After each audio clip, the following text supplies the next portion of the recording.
மக்கள் அனைவருக்கும் வணக்கம். இன்று ஒரு நபர் கைது செய்யப்பட்டுள்ளார். தினந்தோறும் ஒரு 2-3 பேரை கைது பண்றதா வேலைன்னு திமுக அரசாங்கம் இருக்கு. அந்த வகையில் இன்னைக்கு காலையில் 6 மணிக்கு முன்னாள் காவல்துறை அதிகாரியும் நேதாஜி டிவின்னு ஒரு சேனல் நடத்துறாரு. அதனுடைய உரிமையாளருமான வரதராஜன் அவர்கள் கைது. வரதராஜன் அவர்களுடைய வயது ஏறக்குறைய 70 வயது ஆகக்கூடிய வரதராஜன் அவர்கள் தன்னுடைய அனுபவத்திலிருந்து காவல்துறையில அதை பற்றின விஷயங்களை ஒப்பிட்டு இங்கே வீடியோ போடுறாரு.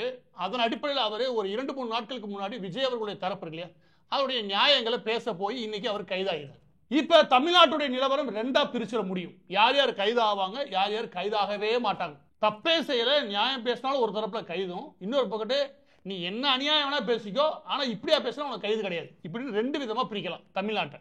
அதை உருவாக்கக்கூடிய நபர் வேற யாரும் கிடையாது, முன்னாள் அமைச்சர் செந்தில் பாலாஜி தான். அவர் தான் இதை முன்னின்று நடத்தியிருக்காரு திமுக சார்பாக. என்ன விதமான போக்கு இங்க இருக்கு அப்படின்னா, ஒன்னு நீனு விஜயை எதிர்த்து அசிங்கமா பேசு, அவதூறு பரப்பு, என்ன வேணாலும் பேசு, உனக்கு முழு அனுமதி உண்டு. நீ கரூர் நேரடியாக போய் எதை வேணாலும் எடுத்து எப்படி வேணாலும் பேசு, ஆனால் விஜய்க்கு எதிராக பேசு. அப்படின்னா உனக்கு நிச்சயமாக காவல்துறையும் ஆளும் திமுக அரசாங்கம் முழு ஆதரவு தரும், எந்த ஒரு நடவடிக்கையும் எடுக்காது. இன்னொரு பக்கத்து நீ திமுகவை அதோடைய நிர்வாக திறமை, ஆளும் திமுக அரசு கரூர் விவகாரத்தில் எந்த அளவுக்கு தோல்வியை தழுவுனது அப்படின்னு நீ பேசுனா, புதிய தலைமுறை சேனல் இல்லையா, அதோடைய சேனலை அரசு கேபிள் தூக்கிட்டாங்க. அதே மாதிரி பேசின ஒரு நபரை கைது பண்ணியிருக்காங்க. நான் உட்பட தொடர்ந்து எல்லா பேருமே கைது நடவடிக்கை இல்லை எஃப்ஐஆர் பதிவு செய்யறதுக்கு ஒரே காரணம், இந்த கரூர் விவகாரத்தில் திமுக அரசாங்கம் முக்கியமாக காவல்துறை எந்தெந்த இடங்களை தோல்வியை தழுவிச்சு, இதை பேச போய் தான் இன்னைக்கு வரதராஜன் அவர்கள் கைது. 70 வயது அவர். இப்போ இந்த வீடியோவை பொறுத்த வரைக்கும் நான் ஒரு முக்கியமான விஷயத்தை பொதுமக்கள் முன்னாடி வைக்க விரும்புறாரு. என்ன அப்படின்னா, திமுக இந்த கரூர் விவகாரத்திலேயே, இந்த கரூர் விவகாரத்தில் யார் அரசியல் பண்ணாதீங்க, யார் MK ஸ்டாலின் அவர்கள் யார் அரசியல் பண்ணாதீங்க, அங்கே இறந்த உறவுகள் கூட எங்களுடைய உறவுகள் தான் அப்படின்னு வசனம் பேசி கேள்விப்பட்டிருப்பீங்க. ஆனால் அந்த வசனத்துக்கும் திமுக செய்யக்கூடிய காரியத்துக்கும் நிறைய வித்தியாசம் உண்டு. முழுக்க முழுக்க பிண அரசியல உச்சத்தில் எடுத்துட்டு போயிருக்கு திமுக. அதுக்கு என்ன மாதிரியான திட்டமிடல் திமுக பண்ணுது அப்படின்றத வெட்ட வெளிச்சமாக்குறதா இந்த பதிவோட நோக்கம். அது என்ன அப்படின்னா, முதலாவது காவல்துறையை வச்சு கைது நடவடிக்கை. யார் யாரெல்லாம் திமுக அரசாங்கத்தை எதிர்க்கிறாங்களோ அவங்களுக்கெல்லாம் கைது, இல்லாட்டி விஜய் அவருக்கு ஆதரவாக நிற்கிறாங்களோ அவங்கள கைது பண்ணு. இது தீவிரமா நடக்குது. இதுல ஒரு புத்திசாலித்தனமான விஷயத்தை காவல்துறை வச்சு திமுக அரசாங்கம் கையாளுது. அது என்ன அப்படின்னா, கைதாகக்கூடிய இளைஞர்கள் இருக்காங்களே இந்த மாதிரி நபர்கள், அந்த நபர்களை முதல் முறையா கைதா இருப்பாங்க. இவங்களுக்கு போலீஸ், ஜெயில் இதெல்லாம் கேள்விப்பட்டாலே அச்சம் இருக்கும். கூட்டிட்டு போனாலே முடிஞ்சிருச்சு.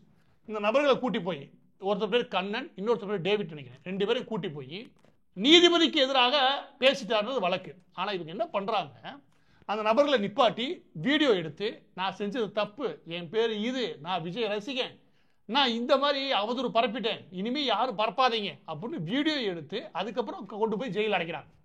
அந்த வீடியோவை பரப்பி விடுறது யாரு? இந்த கேள்வி மட்டும் பதில் சொல்லுங்களேன் காவல்துறை. இந்த வீடியோவை நீங்க எதுக்கு எடுத்தீங்க? சரி எடுத்தீங்க, இதை எப்படி பரப்புறீங்க? அவ பரப்பக்கூடிய உங்களுக்கு என்ன நோக்கம் இருக்க முடியும்? நீங்க சட்டத்தின் படி நடவடிக்கை எடுத்தீங்க, நான் ஓகே ஏத்துக்கிறேன். அவரை கொண்டு போய் நீங்க நீதிமன்றத்தில் ஆஜர்படுத்தி நீங்க ஜெயில் அடைக்கிறீங்க, அதெல்லாம் சட்டத்தின்படி செய்யறீங்க. அந்த எஃப்ஐஆர் எதிர்த்து அவங்க நீதிமன்றம் போய் வெளியே வரட்டும், நான் அதுக்குள்ள வரைக்கும் போகல. ஆனா சட்டத்தை தாண்டி இந்த காவல்துறை என்ன செய்யுதுன்ற உங்களுக்கு சொல்றேன். வெறும் கைது நடவடிக்கை மட்டும் கிடையாது, இங்க ஒரு அச்ச உணர்வை எல்லா பக்கமும் பரப்பணும். நீங்க எதிர்த்த உங்களுடைய வீடு இல்லாட்டி உங்களோட வாழ்க்கை எல்லாமே முடிவு கட்டணும் அப்படின்ற ஒரு செய்தியை இதன் மூலமா அனுப்புறாங்க காவல்துறையை பயன்படுத்தி. இந்த வீடியோவை எடுத்து போறதுக்கு எந்த இடத்துல காவல்துறைக்கு அனுமதி இருக்கு?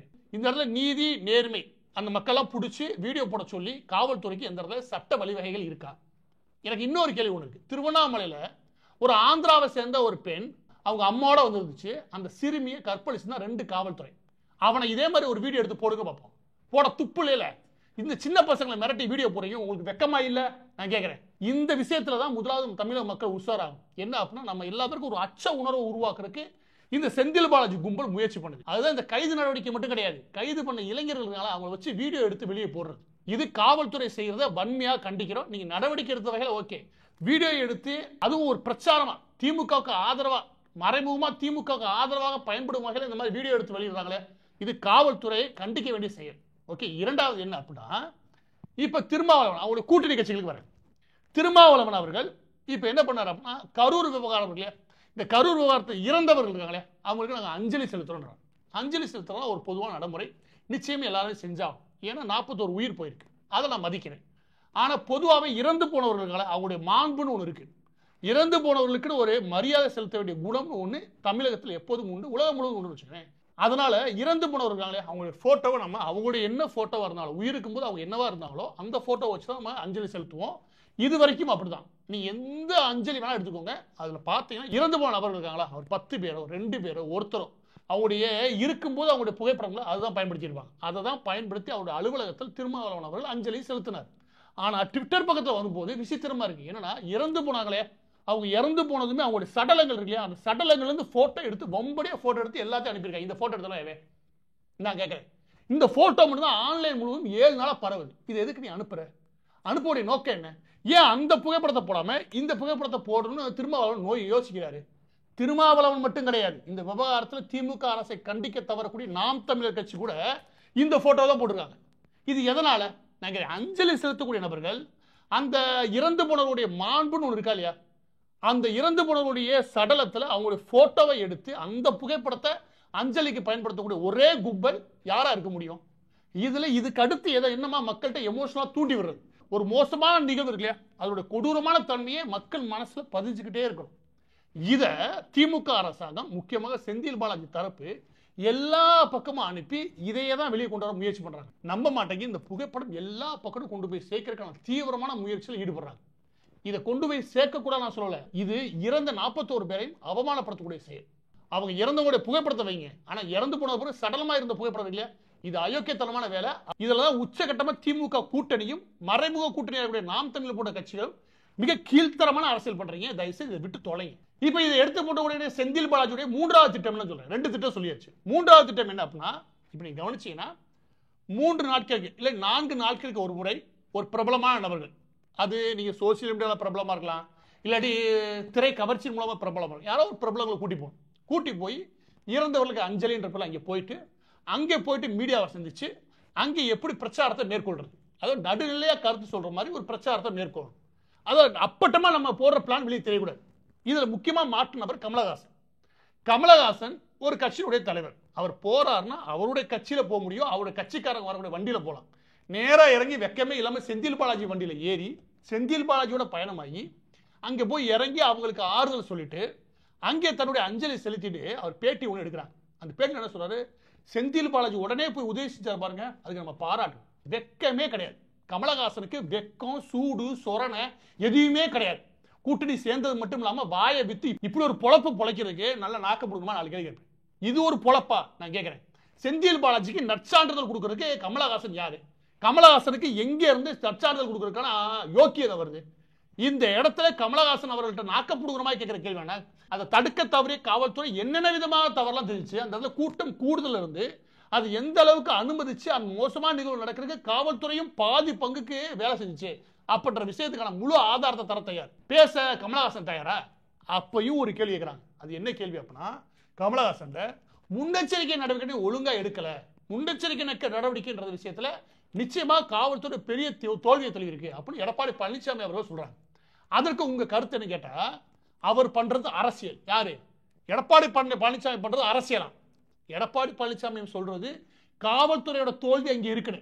எம்.கே. ஸ்டாலின் திட்டமிட்டு அதை செஞ்சார், அதை சொல்லல. காவல்துறைய தோல்வி அங்கே இருக்குன்னு சொல்றாரு. இவர் என்ன சொல்றாரு, உடனே திமுக பாதுகாக்கிறாங்க. இல்ல இல்ல இல்ல, அவர் பண்றது அரசியல், நான் பண்றது மனிதநேயம். எப்படி மனிதநேயம்? உன் வாயில வார்த்தை மட்டும் நல்லா வருதியா நான் கேட்கிறேன். இது மட்டும் கிடையாது. கமலஹாசன் பேட்டியில கவனிச்சீங்கன்னா என்னென்னலாம் திமுகவுக்கு எதிராக பிரச்சாரம் வைக்கப்பட்டது குற்றச்சாட்டு வச்சு அதை எல்லாம் தொடச்சிருப்பாங்க. அது மிக முக்கியமானது இடம், குறிப்பிட்ட இடத்தை கொடுக்கலையே. இல்ல இல்ல நீங்க வேற குறிப்பிட்ட இடத்தை கொடுத்தா இன்னும் நடந்திருக்கும். இவர் களத்துல போய் ஆய்வு பண்ணாங்க. நான் சொல்றேன், கமலஹாசன் அந்த இடத்துக்கு போகவே கிடையாது. அந்த 2 இடத்துக்கும் போய் கொடுக்கறதா சொல்லப்பட்ட இல்ல கேட்கப்பட்ட இடம் இல்லையா, இந்த 2 இடத்துக்கும் போயிட்டு எப்படியான ஆய்வு முடிச்சுட்டு அதற்கப்புறம் இவர் கருத்து தெரிஞ்சுன்னா பரவாயில்ல. இந்த ஆள் என்ன சொல்ற, அப்பட்டமா எங்க அரசியல் பண்ற மாற்றானா செய்தியாளர் கேட்கறாங்க. அந்த இடத்த அவங்க கொடுக்கலன்னு விஜய் தரப்பு குற்றச்சாட்டு பண்றாங்களே.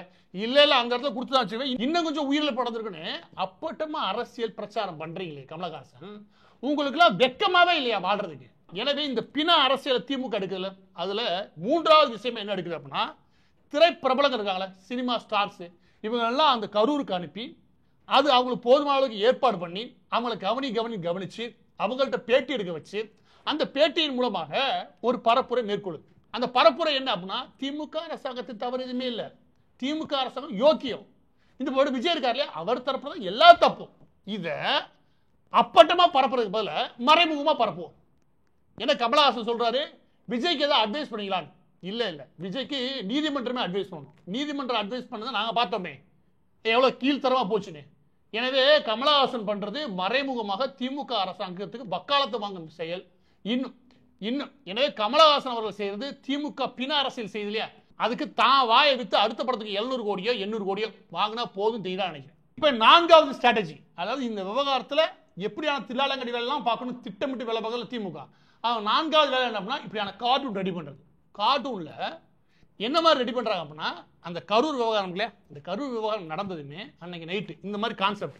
அன்னைக்கு நைட்டு என்னால இங்க இருக்க முடியாது, நான் என் வீட்டில் போய் என் வீட்டில் இருக்க பெட்ல படுத்தாலும் தூக்கம் வரும், அதுவும் தண்ணி அடிச்சுட்டு நான் தூங்கணும் அப்படின்னு விஜய் பேசுற மாதிரி ஒரு கார்ட்டூன் ரெடி பண்ணி அப்படி சொல்லிட்டு கரூர்ல அவ்வளவு பேர் இறந்ததுக்கு அப்புறமும் கிளம்பி போனாரு. இது நீங்க சொல்லுங்க, ஒரு இப்படி வச்சுக்கலாம், அவர் 41 பார்க்காம திருச்சி போயிட்டு சென்னை போயிட்டார், இது குற்றச்சாட்டு. இந்த குற்றச்சாட்டு நானே சொன்னது உண்டு, தப்பு. விஜய் அவர்கள் செஞ்சது தப்பு, இப்படி வச்சுக்கலாம். ஆனா இவனுங்க என்ன பண்றாங்க, எங்க வீட்டுல போய் நான் தண்ணி அடிச்சுட்டு என் வீட்டுல பெட்ல படுத்தாதான் சுகமா இருக்கனால வந்து பார்க்க முடியாது அப்படின்னு ஒரு கார்ட்டூனை ரெடி பண்ணி எந்த போட்டு முடியுமோ அத்தனை போட்டு பரப்புன்றானுங்க. எவ்வளவு அயோக்கியத்தனமான வேலை பார்க்கறாங்க. அவர் செஞ்சது தப்புன்னு மட்டும் சொல்லக்கூடாது, விஜய்னாலே அருவருப்பான ஆளு அப்படி ஒரு உருவத்தை உருவாக்கும். அதுக்கு என்ன பண்ணணும், அப்ப சிறுவர்கள் மத்தியிலே இந்த மாதிரி கார்ட்டூன் ரெடி பண்ணி பரப்பி விடு அப்படின்னு சொல்லி வம்படியா உட்காந்து 2 நாளா ரெடி பண்ணி அனுப்பிட்டு இருக்கானுங்க. இது எல்லா பக்கமும் ஓடிக்கிட்டு. கார்ட்டூன் மட்டும் கிடையாது, ஆர்டிபிஷியல் இன்டெலிஜென்ஸை பயன்படுத்தி உருவாக்கூடிய ஏஐ இமேஜஸ் இருக்கு இல்லையா, அந்த புகைப்படங்கள் அதுங்களை தயார் பண்றாங்க. அதுலமே இப்படி, அதாவது சவப்பெட்டியின் மேல விஜய் அவர்கள் ஏறி நின்று பேசார் மைக்க பிடிச்சி, அந்த சவப்பெட்டிகள் வந்து ஒரு டெடிபேர் எட்டி விழுகிற மாதிரி கதறிக்கிட்டு, அதாவது உள்ள ஒரு குழந்தையும் இருக்கிற மாதிரி அப்படி ஒரு கற்பனை உருவாக்கி அந்த மாதிரியான பிரச்சாரமும் நடக்குது. அதாவது சுற்றி ஃபேன்ஸ் எல்லாம் ஆடி இருக்கிற மாதிரி, ஆனா அவர் சவர்பெட்டி மேல நிக்கிற மாதிரி, இது ஒரு பிரச்சாரம். இப்படி கார்ட்டூன் புகைப்படங்கள் இதுல ஒரு பிரச்சாரமும் மேற்கொள்ளுது திமுக. 4வது முடிஞ்சது. 5வது என்ன அப்படின்னா, போலீஸ் செய்தியும் பரப்புவோம். ஸ்ருதிஹாசன் சொல்லிட்டாங்க விஜய் ஒரு கோமாளி, விஜய் சொன்னது அயோக்கியதனம் அப்படின்னு கமலஹாசன் அவருடைய மகள் ஸ்ருதிஹாசன் சொன்னாங்க. அதுக்கப்புறம் ஒரு நடிகை சாக்சி ஏதோ நடிகை, அந்த நடிகை என்ன சொல்லிட்டாங்கன்னா, விஜயோட ஃபேன்ஸ்லாம் அசிங்கமா திட்டினாலும் கவலை கிடையாது, விஜய் செஞ்சது தப்பு அப்படின்னு அவங்க சொன்னாங்க. இன்னொரு இயக்குனர் என்ன சொல்ற, நான் விஜய் ரசிகனா இருந்ததுக்கு வெக்கப்படுறேன், இதுல விஜய் பண்ணது தப்பு இப்படின்னு செய்தி இல்லையா. இப்படி பரவக்கூடிய எல்லா செய்தியும் பார்த்தாச்சு, எல்லாமே போலி. இதையும் பரப்புறாங்க. ஏன்னா இந்த மாதிரி முகங்கள் இருக்கு இல்லையா, அது வேகமா மக்கள்கிட்ட போய் ரீச் ஆகும். கமலஹாசன் மகளை கண்டிச்சுக்காரம்பா இப்படி எல்லா படம் பரப்பிருக்காங்க. அப்படி பரப்பக்கூடிய பெரும்பாலான செய்தி, எல்லா செய்தியுமே போலியாகும். எனவே பதிவோட இறுதியாக திமுக அப்பட்டமா பின அரசியல் செய்வது எப்படி, அதை திட்டமிட்டு செய்வது எப்படி, அதனுடைய இறுதியாக என்ன நமக்கு வரணும், அதன் மூலம் நம்ம என்ன சாதிக்கணும், இது எல்லாத்தையும் திட்டமிட்டு கரெக்டா ஸ்கெட்ச் போட்டு செந்தில் பாலாஜி அவருடைய தரப்பு இருக்காங்களே அவங்க தீவிரமா வேலை பார்க்குறாங்க களத்தில். ஆனா கெடுவாய்ப்பாக விஜய் அவர்களுடைய தரப்பு, முக்கியமாக நிர்வாகிகளை சில பேர் என்ன பண்றாங்கன்னா, பழைய விஜய் அவருடைய புகைப்படம் எடுத்து போடுறது, ஒரு எளியவனை அடிச்சா சும்மா இருக்காதீங்க, எளியவன் மேல வந்து சாதிப்பான் அப்படின்னு சேகுவரா சொன்னாரு அப்படின்னு ஏதாவது வசனம் பேச வேண்டியது. அப்படி சேகுவரா சொல்லவே இல்லை. எதையாவது வசனம் ஆன்லைன்ல கிடைக்கும்ல, அதை எடுத்து போட வேண்டியது. இப்படி காமனா போட்டு அவங்க மீது குற்றச்சாட்டு பரவிக்கி இருக்குது. நீங்க ஒரு மோசமான காலநிலையில் இருக்கீங்க, அப்ப இந்த மாதிரி குற்றச்சாட்டுகளை எடுத்து நீங்க எதிர்கொள்ளும் போது தீவிரமான பக்குவத்தோட இந்த விஷயங்கள் தவறு இல்லையா, அதை சரியா எடுத்துட்டு போக முயற்சி பண்ணுங்க. இல்லையா வசனம் பேசாம அமைதியா இருந்தாலே போதும். ஆனா எப்படி பார்த்தாலும் சரி, தீவிரமாக திமுக பின அரசியல உச்சத்தில் எடுத்து போகிறது. இது அருவருக்கத்தக்க அரசியல். அதை எந்த கூச்சமும் இல்லாம திமுக நிச்சயம் செய்யும். இறுதியாக ஒண்ணு சொல்லி முடிக்கிறேன். நான் பழகினவரில் ஒரு சிறந்த மனிதராகவே ரஜினி அவர்களை மிகவும் பிடிக்கும்னு வச்சுக்கோங்க. அவர் அரசியல் நோக்கி நகரும் போது அதை தீவிரமா ஆதரிச்சு தமிழகம் முழுவதும் தீவிரமாக திமுக எதிர்த்து நின்றது உண்டு. அந்த காலகட்டத்தில் ஒன்று கவனிச்சது உண்டு. அது என்ன அப்படின்னா, ரஜினி அவர்கள் ஏதாவது ஒன்று சொல்றான்னு வச்சுக்கோங்க, அதை விஜய் அவர்களுடைய ரசிகர்கள் அவர் தூண்டி விட்டு திமுக வேடிக்கை போகும். அன்னைக்கு கொஞ்சமும் யோசிக்காம ரஜினியோட அரசியல் இல்லையா, அதை விமர்சனம் பண்ண நிறைய விஜய் ரசிகர்கள், முக்கியமாக நிர்வாகிகள் இருக்கக்கூடிய நபர்களை நான் பார்த்துருக்கேன். ஆனா அவங்க எல்லாரும் நான் சொல்றேன் இல்லைங்க, ரஜினி ஒரு முறை சொன்னார் என்ன அப்படின்னா, காலம் பேசாது ஆனா எல்லாத்துக்கும் ஒரு நாள் பதில் சொல்லும் அப்படின்றார். அந்த விஷயத்த நிச்சயம் இந்த காலகட்டத்தில் நீங்க உணர்வீங்க. இந்த இடத்துல நான் சொல்றது, நேத்து ரஜினி அவருடைய அரசியலை எதுக்கிறதுக்கு விஜய் அவருடைய ரசிகர்களை பயன்படுத்தின மாதிரி, இன்னைக்கு விஜய் அவர்களை எதுக்கிறதுக்கு இல்ல ரஜினி சார் ரசிகர்களையோ இல்ல அஜித் அவருடைய ரசிகர்களோ இவங்களை பயன்படுத்த போறது உறுதி. திமுக அந்த கேவலமான வேலையை கொஞ்சம் கூச்சம்லாம் பண்ணணும்னு வச்சுக்கோங்க. சினிமா ரசிகர்களாக இருக்கக்கூடிய எல்லா பேரும் சொல்றேன், கொஞ்சம் விஷயத்தை கவனமா நிதானமா அமைங்க. எந்த இடத்துலையும் வெறுப்பு பகுத்தறிவாகாது. ஒரு வெறுப்புக்காக திமுகவுக்கு நீங்க பலிகடா ஆகாதீங்க. திமுக ஒரு அயோக்கியத்தனமான கட்சி, அதை அழிச்சு ஒழிக்கிறத கவனமா இருக்கு.